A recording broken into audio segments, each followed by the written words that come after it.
A programación para o Nadal en Pontevedra inclúe numerosas propostas nas rúas e prazas da cidade. Vamos a ter actividades de obradoiros, de animación, de actuacións e demais, e van ser deslocalizadas por distintas prazas e rúas da cidade,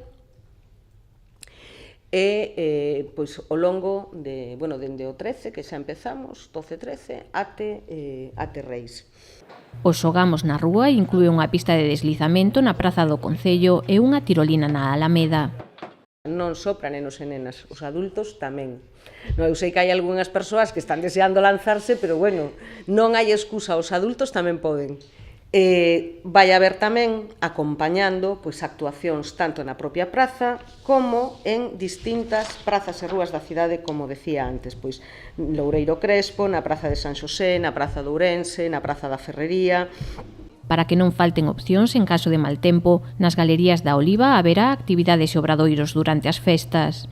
Nas galerías da Oliva vai haber actividades dese tipo todos os días, porque pensamos en que, en vez de instalar unha carpa, aproveitar as propias instalacións que xa ten a cidade, neste caso apoiando tamén o comercio local, que a propia Galería da Oliva, que é un espazo que no caso de que chova se pode utilizar sen ningún problema, e aí sempre vai haber tamén obradoiros. Tamén na Oliva se instalará o Mercado Sétima Feira, que se suma ao tradicional mercado de artesanía da Praza do Teucro.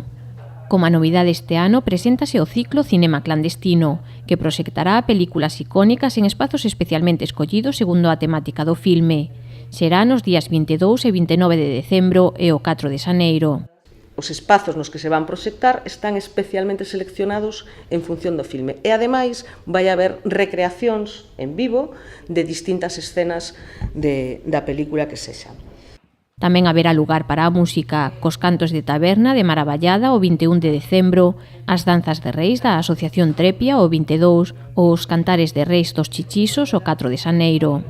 Como mostra da colaboración entre as diferentes áreas da administración local para a programación de Nadal, a Concellaría de Parques está a decorar a cidade con flor de Pascua e ten programada unha sorpresa romántica que se instalará nos Xardíns de San Francisco. A Concellaría de Xardíns tamén está este ano especialmente ocupada polo espírito navideño, abducida, entón, a parte de enchernos a cidade de flores, tennos unha sorpresa romántica para os xardíns da Praza de Ourense, os xardíns de San Francisco.